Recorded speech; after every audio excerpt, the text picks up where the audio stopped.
ರಾಹುಲ್ ಗಾಂಧಿ ವಿರುದ್ಧದ ಟೀಕೆ ಸಚಿವ ಪಿಯೂಷ್ ಗೋಯಲ್ಗೆ ತಿರುಗೇಟಾಗಿ ಪರಿಣಮಿಸಿದೆ. ಗೋಯಲ್ ವಿರುದ್ಧ ಜನ ಬೀದಿಗಿಳಿದು ಪ್ರತಿಭಟಿಸುತ್ತಿರುವ ಬಗ್ಗೆ ವರದಿಗಳಿವೆ. ರಾಹುಲ್ ಗಾಂಧಿ ವಿರುದ್ಧ ಬಳಸಿದ ಪದಗಳೇ ಗೋಯಲ್ ಪಾಲಿಗೆ ಈಗ ದುಬಾರಿಯಾಗಿ ಪರಿಣಮಿಸಿವೆ. ಭಾರತ ಅಮೆರಿಕ ವ್ಯಾಪಾರ ಒಪ್ಪಂದದಲ್ಲಿ ಜವಳಿ ಉದ್ಯಮದ ಬಗ್ಗೆ ರಾಹುಲ್ ಗಾಂಧಿ ಅನೇಕ ಪ್ರಶ್ನೆಗಳನ್ನು ಎತ್ತಿದ್ರು. ಅಮೆರಿಕದಿಂದ ಕಚ್ಚಾ ವಸ್ತುಗಳನ್ನ ಆಮದು ಮಾಡಿಕೊಂಡ್ರೆ, ಅಮೆರಿಕದಿಂದ ಹತ್ತಿ ಆಮದು ಮಾಡಿಕೊಂಡ್ರೆ ಇಲ್ಲಿನ ಹತ್ತಿ ರೈತರು ನಾಶವಾಗ್ತಾರೆ ಅಂತ ರಾಹುಲ್ ಹೇಳಿದ್ರು. ಆಗ ರಾಹುಲ್ ಗಾಂಧಿಗೆ ಪ್ರತಿಕ್ರಿಯಿಸೋಕೆ ಪತ್ರಿಕಾಗೋಷ್ಠಿ ನಡೆಸಿದ ಗೋಯಲ್, ಅರ್ಥಶಾಸ್ತ್ರವನ್ನ ಅರ್ಥ ಮಾಡ್ಕೊಳ್ಳದವರು ರಾಜಕೀಯಕ್ಕೆ ಬಂದಾಗ ಅವರು ಇಂತಹ ಆಧಾರರಹಿತ ಆರೋಪಗಳನ್ನ ಮಾಡ್ತಾರೆ ಅಂತ ಹೇಳಿದ್ರು. ಇದು ಹೊಸ ನಿಬಂಧನೆಯಲ್ಲ. ರಫ್ತು ಮೂಲಕ ವಿದೇಶಕ್ಕೆ ಸರಕುಗಳನ್ನ ಕಳಿಸೋದು, ಆಮದುಗಳ ಮೇಲೆ ಶೂನ್ಯ ಸುಂಕ ಇರೋದು ಸಾಮಾನ್ಯ. ಯಾವುದೇ ವಸ್ತುವನ್ನ ಆಮದು ಮಾಡಿಕೊಂಡ್ರೆ ಅದನ್ನ ಇಲ್ಲಿ ಸಂಸ್ಕರಿಸಿ ವಿದೇಶಕ್ಕೆ ಕಳಿಸಿದ್ರೆ ಅದನ್ನ ಶೂನ್ಯ ಸುಂಕದಲ್ಲಿ ಮಾಡಬಹುದು. ಇಂದು ಮಾತ್ರವಲ್ಲ, ಶತಮಾನಗಳಿಂದಲೂ ನಡೆದಿದೆ ಅಂತ ಗೋಯಲ್ ಹೇಳಿದ್ರು. ಇದು ಉದ್ಯೋಗವನ್ನ ಹೆಚ್ಚಿಸುತ್ತೆ ಮತ್ತು ದೇಶದ ಬಲವನ್ನ ಹೆಚ್ಚಿಸುತ್ತೆ. ವಿದೇಶಿ ವಿನಿಮಯ ಬರೋದ್ರಿಂದ ಜವಳಿ ವಲಯದಲ್ಲಿ ಲಕ್ಷಾಂತರ ಜನರಿಗೆ ಹೊಸ ಉದ್ಯೋಗಗಳು ಸೃಷ್ಟಿಯಾಗುತ್ತೆ ಅಂತ ಗೋಯಲ್ ಹೇಳಿದ್ರು. ಜಾಗತಿಕವಾಗಿ 45 ಲಕ್ಷ ಕೋಟಿ ರೂಪಾಯಿಗಳ ಮಾರುಕಟ್ಟೆ ಭಾರತಕ್ಕೆ ತೆರೆದುಕೊಳ್ಳುವಾಗ ಭಾರತದ ಹತ್ತಿ ಬೇಡಿಕೆ ಬಹಳ ಹೆಚ್ಚಾಗಲಿದ್ದು, ನಮ್ಮ ರೈತರು ಹತ್ತಿ ಉತ್ಪಾದನೆ ಹೆಚ್ಚಿಸಬೇಕು ಅಂತ ಹೇಳಿದ್ರು. ರಾಹುಲ್ ಗಾಂಧಿ ಎತ್ತಿದ್ದ ಪ್ರಶ್ನೆಗಳಿಗೆ ಪ್ರತಿಕ್ರಿಯೆಯಾಗಿ ಗೋಯಲ್ ಈ ಮಾತುಗಳನ್ನ ಹೇಳಿದ್ರು.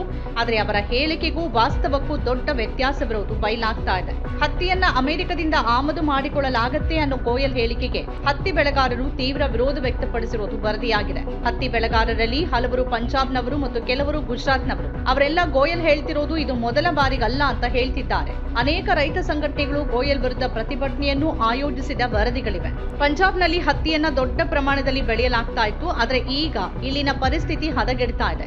ರೈತರು ಹತ್ತಿಯನ್ನ ಕಡಿಮೆ ಬೆಳೀತಿದ್ದಾರೆ ಅಥವಾ ಬೆಳೆಯೋದನ್ನೇ ಬಿಟ್ಟಿದ್ದಾರೆ. ಬೆಳೀತಿರೋರಿಗೂ ಸರಿಯಾದ ಬೆಲೆ ಸಿಗ್ತಾ ಇಲ್ಲ. ಪಂಜಾಬ್ನ ಈ ರೈತರು ಕಳೆದ 10 ವರ್ಷಗಳಲ್ಲಿ ಹತ್ತಿಯ ಬೇಡಿಕೆ ನಿರಂತರವಾಗಿ ಕುಸಿತಿರುವುದನ್ನ ಕಂಡಿದ್ದಾರೆ. ಈ ಬೇಡಿಕೆ ಯಾಕೆ ಕಡಿಮೆಯಾಗ್ತಿದೆ ಅನ್ನೋದು ಅವರಿಗೆ ಈಗ ಅರ್ಥವಾಗಿದೆ. ಭಾರತದ ಜವಳಿ ಉದ್ಯಮ ಅದರ ಪ್ರಮುಖ ಕಂಪನಿಗಳೊಂದಿಗೆ ಈಗಾಗಲೇ ವಿದೇಶದಿಂದ ಹತ್ತಿ ಆಮದು ಮಾಡಿಕೊಳ್ತಾ ಇದೆ. ಅವರದನ್ನ ಅಗ್ಗದ ಬೆಲೆಗೆ ಪಡಿತಿದ್ದಾರೆ. ಅದಕ್ಕಾಗಿನೇ ಇಲ್ಲಿನ ಹತ್ತಿ ಬೆಳೆಗಾರರಿಗೆ ಸರಿಯಾದ ಬೆಲೆ ಸಿಗ್ತಾ ಇಲ್ಲ. ನಮ್ಗೆ ಸರಿಯಾದ ಬೆಲೆ ಯಾಕೆ ಸಿಗ್ತಿಲ್ಲ ಅಂತ ಈಗ ಅರ್ಥವಾಯ್ತು ಅಂತ ರೈತರು ಹೇಳ್ತಿದ್ದಾರೆ. ಯುಎಸ್ ಹತ್ತಿ ಭಾರತಕ್ಕೆ ಮುಕ್ತವಾಗಿ ಬರೋಕೆ ಪ್ರಾರಂಭಿಸಿದ್ರೆ ಭಾರತದ ಹತ್ತಿ ರೈತರು ಹಾಳಾಗ್ತಾರೆ ಅಂತ ಗುಜರಾತ್ನ ರೈತ ನಾಯಕ ಪಾಲ್ ಭಾಯ್ ಅಂಬಾಲಿಯಾ ಹೇಳಿರೋದು ವರದಿಯಾಗಿದೆ. ಗೋಯಲ್ ಅವರ ಹೇಳಿಕೆಯನ್ನ ರೈತ ಸಂಘಟನೆಗಳು ತೀವ್ರವಾಗಿ ಖಂಡಿಸಿವೆ.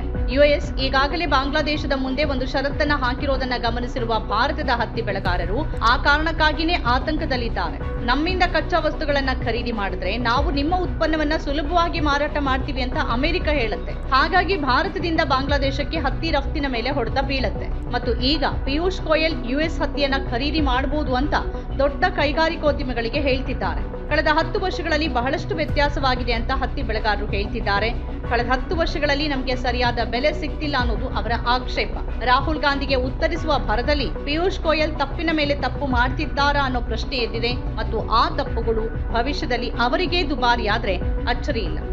ನಮ್ಮ ಕಾರ್ಯಕ್ರಮಗಳನ್ನ ನೀವು ನೋಡ್ತಾ ಇದ್ರೆ ನಮ್ಮ ಚಾನೆಲ್ ಅನ್ನ ಸಬ್ಸ್ಕ್ರೈಬ್ ಮಾಡಿ, ಪಕ್ಕದ ಬೆಲ್ ಐಕಾನ್ ಒತ್ತಿ ನಮ್ಮನ್ನ ಬೆಂಬಲಿಸಿ.